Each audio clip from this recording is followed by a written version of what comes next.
Hey everyone, welcome to the show. Today we have, for the third time on the show, the tournament director of the Dallas Open, Peter Lebedevs. Peter, welcome back. Thanks. Appreciate it. So we've got the tournament coming up for the third year in February 3rd through 11th.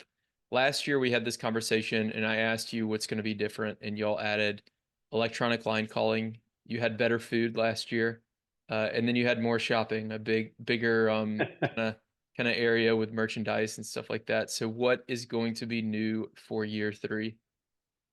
It's we got the formula pretty well down last year.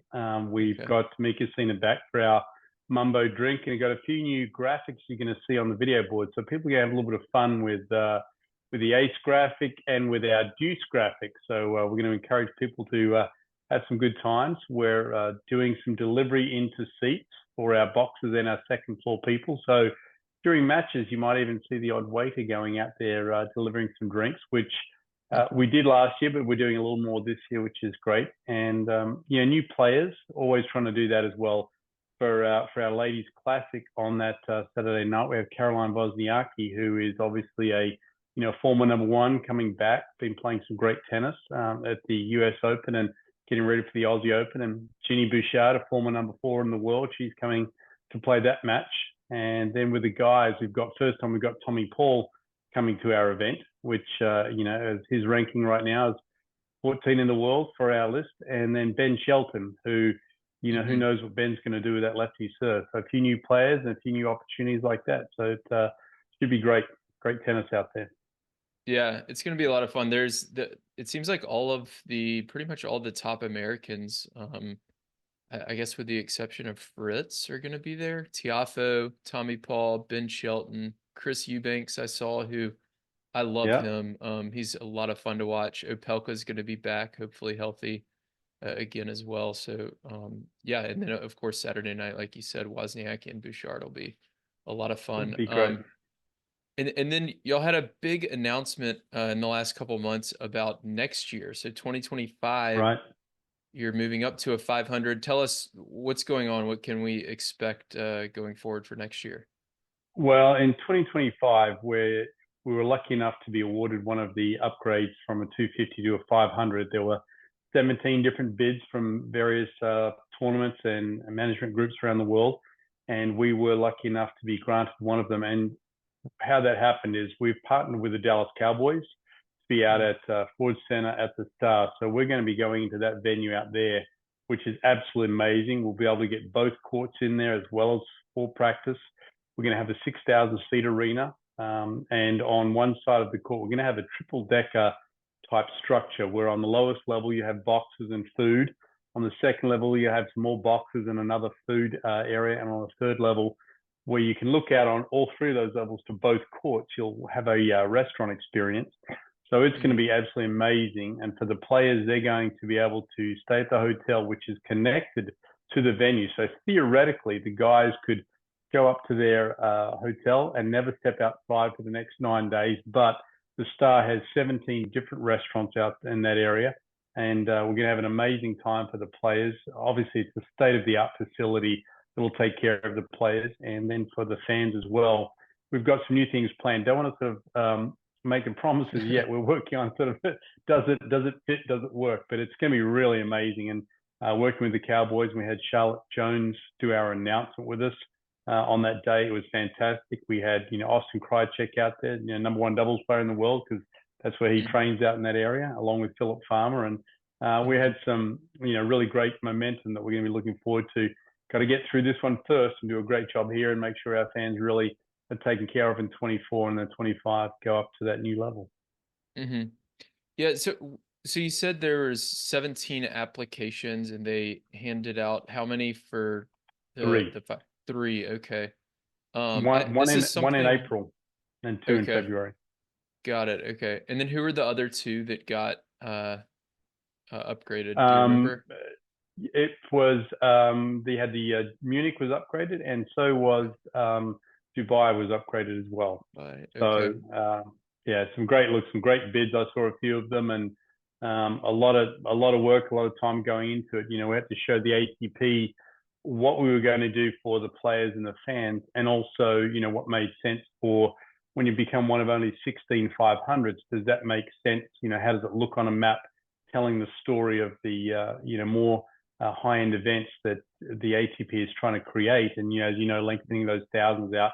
And so obviously Dallas and partnering with the Cowboys is a huge piece for that. Looks great on the calendar, and, one of the 16 cities that deserves to be a 500 event. So it's really great effort by the city here in Frisco and Dallas helped us. Both those helped us together, along with the Cowboys out there, and putting that package together. So it was a lot of team effort, and John Isner, of course, and a few letters from the players, the US players, saying, "Hey guys, we love a 500," because that would make us only the second 500 in the United States, and you can see how many players we now have in the top 100 in the US. Gary Furman, our principal of GS Sports, has always been and got into this to help American tennis. And, with our commitment to the wild cards for college players and things like this. So the opportunity to bring another 500 to the American players was something that he thought would be fantastic for us. And again, a lot of hard work, and got it across the line.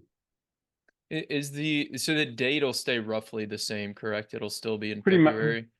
yeah, Okay. pretty much the same. It sort of depends a little bit on each year. The ATP calendar changes, and it's based on sort of where the Grand Slams go, and then the ATP sort of moves inside of that, as well as Davis Cup. So very close to the same dates. Okay, got it. And then for this year, we talked about a lot of the singles players who may not play doubles. I would love to see it, but at a 250, I know a lot of times it doesn't happen. What do you have in terms of a doubles field so far for this year? The doubles field doesn't come out for another 2 weeks, and so the doubles guys, so they haven't really gotten a lot of entries yet. Obviously, Jackson Withrow and Nate Lammons are our finalists from last year. They're back in. Obviously, the local guys. That's really about the only team that has actually signed up. But what happens is, it's just like the amateur people. They sign up, and then the highest ranked people get selected. It's no different to what we're doing in our regular tournaments. And just like our regular tournaments, all of the entries come in like the last 3 days. It's kind of crazy. When somebody who's not used to it, they look online and go, "Oh my gosh, we're going to get the players." Like even I had to remind a few of the agents for our singles guys, don't forget deadlines on Monday, so please sign up. But we'll get a stronger list as we go forward. But we've always been very, very good for our doubles here. 2 years ago when Arevalo and Rojer won our event, and then they got to the tour finals, had a great year, and this year we had Michael Venus and Jamie Murray winning our event. So we've had some great doubles teams. The Nate and Jackson finished top 10 in the year. They didn't quite make the tour finals, but top 10 teams. So it's going to be some outstanding doubles players always. Yeah, there definitely will be. I was there for the match last year. And yeah, it was kind of a topsy-turvy match with the 10-point tiebreaker to decide it. A lot of fun. Do you remember what changed the final more than anything else? So you were there for the final? Yeah, I remember there was a bit of a delay with that like the changed scoreboard the whole or the match. line calling system or something. It was the electronic line calling system went down. Words that I don't understand. A blade server went down, whatever that means. And so we had about 10 minutes, 12 minutes of no tennis, and that changed the momentum. You as a coach and teaching people about tennis, how important momentum is. I think had that not happened, I think Nate and Jackson were on a roll. That just changed the momentum of the match. And as they say, they won't say it's the reason, but it definitely changed things. And as simple as just taking 10 minutes to sit down, I think really changed that a lot. It did, and I'm actually glad you brought that up, because I remember when that happened, the following week I did a podcast episode and talked about that. And the thing I noticed, so it was about a 12-minute delay, I think. So then they got a 3-minute warm up, I believe, after that. It wasn't a full after 5. 10 minutes. After 10, you get a 3-minute warm up. Right. Okay, so they got a 3-minute warm up.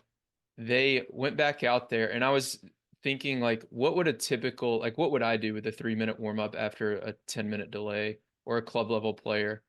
But they went back out there, they hit for 20 seconds, and they served for 2.5 minutes. Like Yep. all they focused on was serves.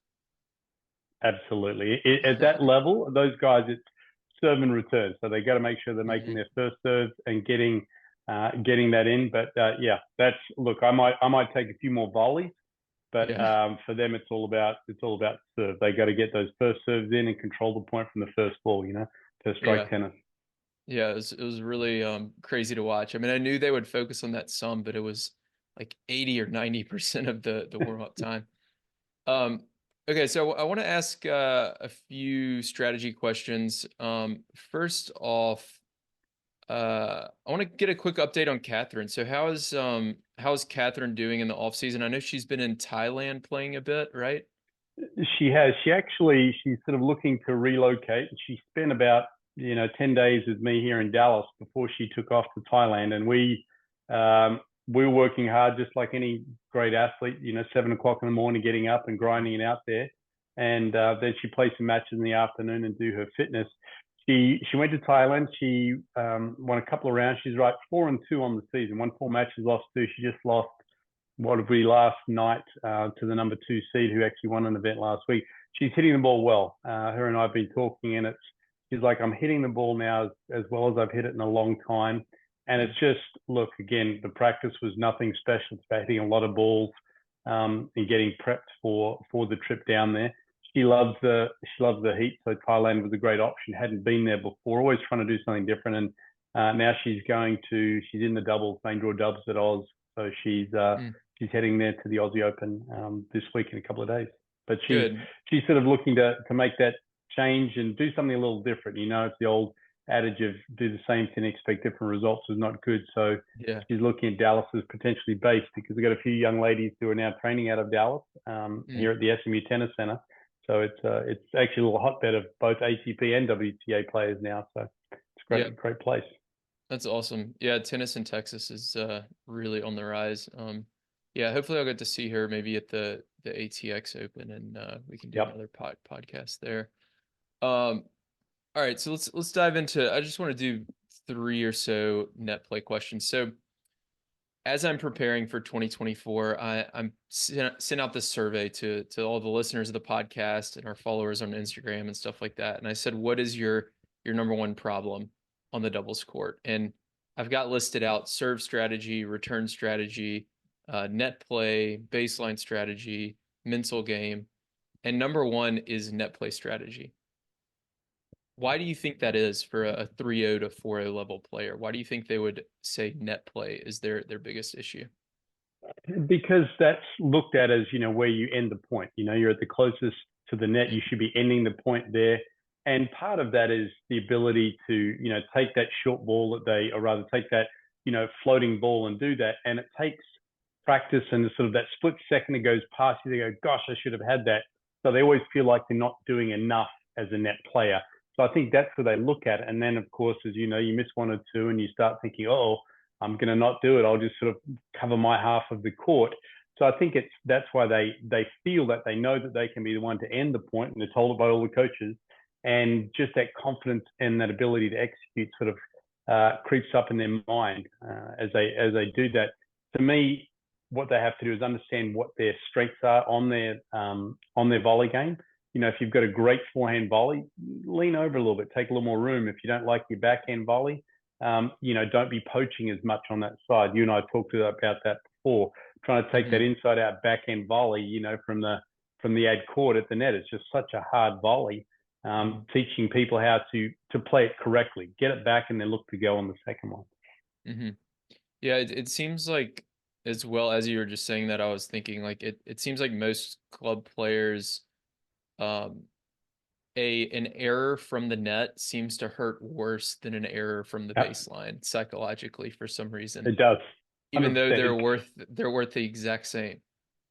It's because generally speaking, when you're at the net, you think you're in the offense, so you should win that point. Yeah. And also it happens quickly. If you have a 20-shot rally but lose it, you feel good about yourself. Whereas if you're up at the net, have a volley, you miss, oh, that's over in 1 shot. That wasn't fun. Sort of a little bit of that aspect as well. Mm-hmm.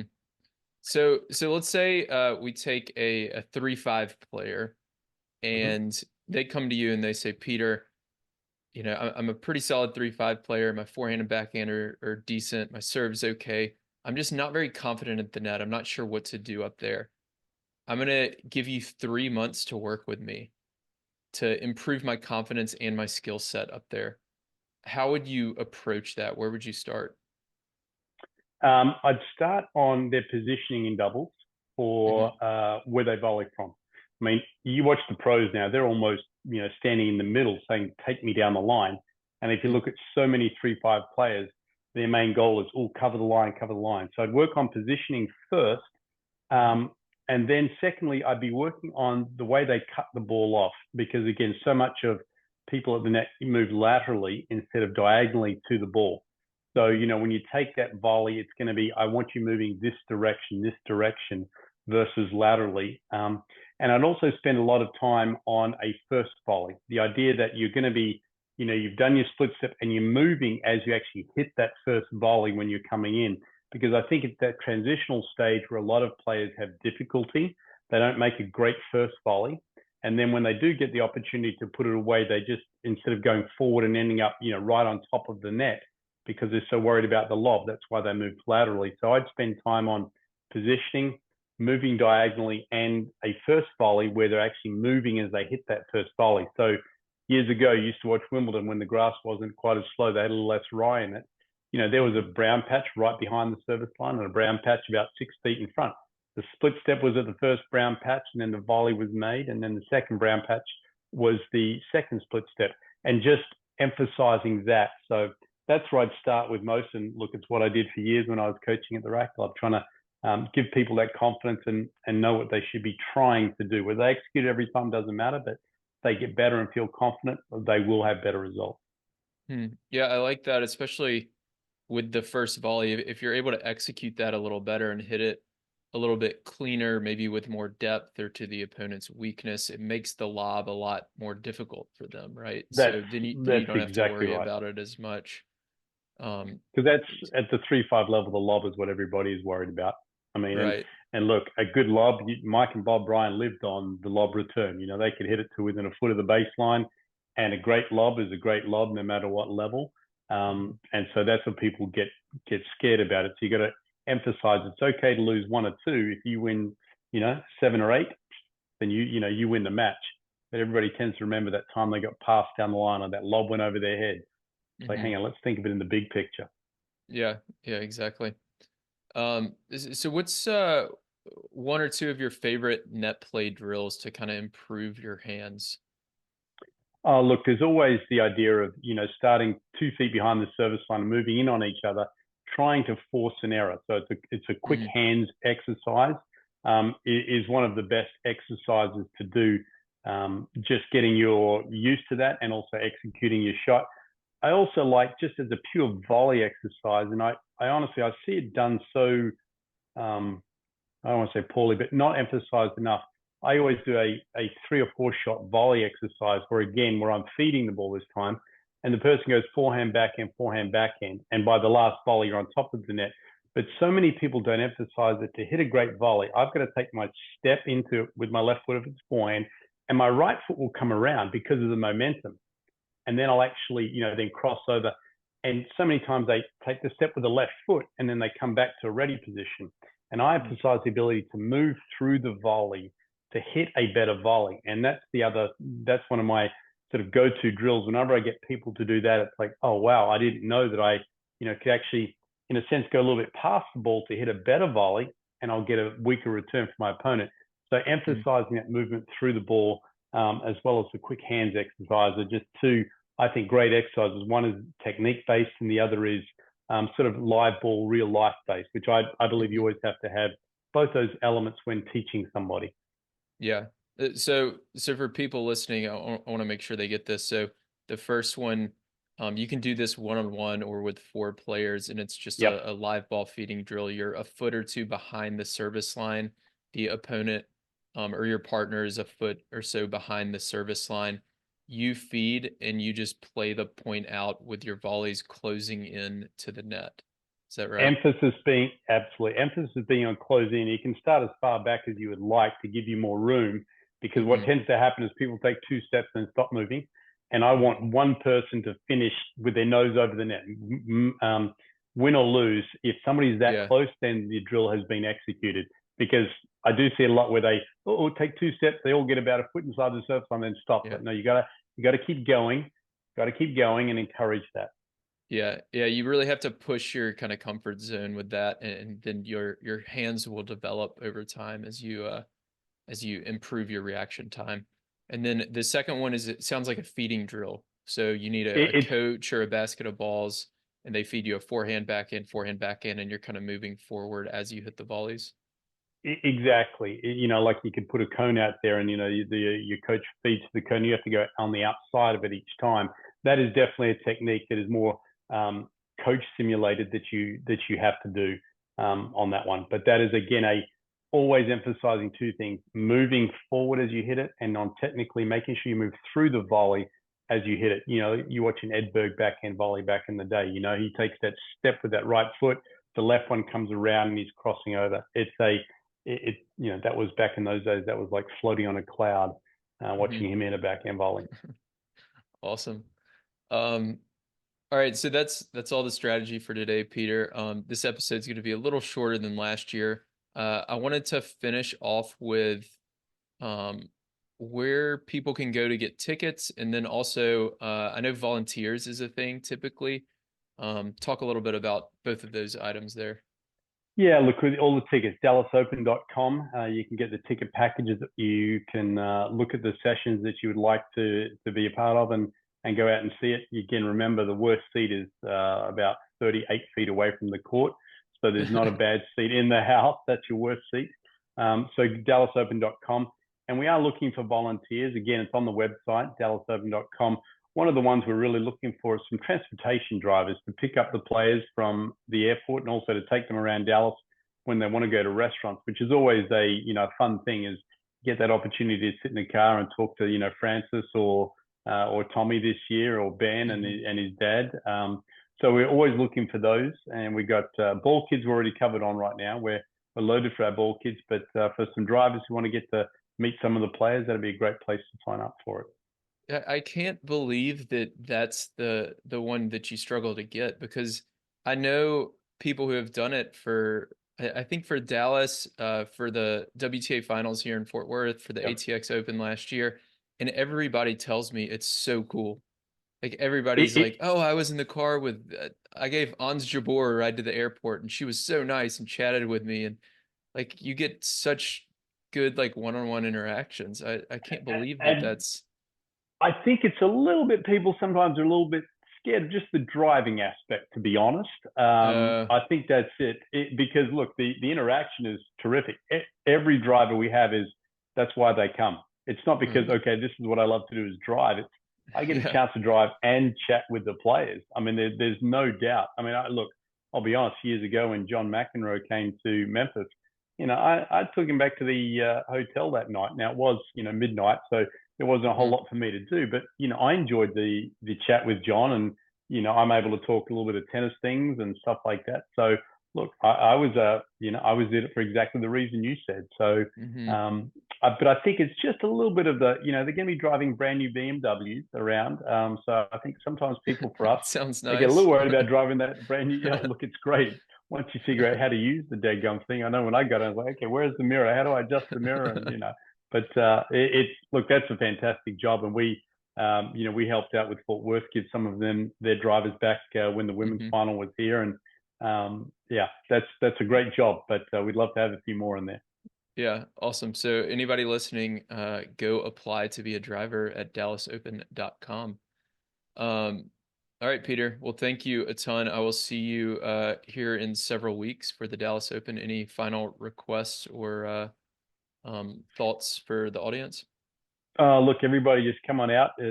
Texas is a great state for tennis, and we'd love to have everybody come out and enjoy some time out here. And we have a lot of great fun events going on. We're actually doing a couple of other things this year. You can bring in two 20-ounce Coke bottles that are empty, and you can get a half-price ticket. We're doing some Okay. recycling with them. We're also bringing, if you bring in some old tennis balls, bring in 6 old tennis balls, you'll also get a half price ticket where, because our lake hold courts, not this year, but going forward, will have a little bit of a slightly rubberized feel to it. So we're working on our recycling efforts. And this year, our SMU player, Adam Ness, is getting the wild card. And Adam actually has had a great summer. He's got about 20-something points, and he's got a big game. So Tuesday night with the college night could be a really, really big night. So be on the lookout for that one as well. Cool. That's awesome. That sounds really exciting. Awesome. Well, thanks again, Peter, for coming on, and everyone listening. Check all of the information out at dallasopen.com. Appreciate it. Thanks, Will. If you want to become a smarter doubles player and start winning more matches, then join the Tennis Tribe Doubles Strategy newsletter. Every single Thursday, I'll send you a new doubles tip or tactic that you can use in your very next match.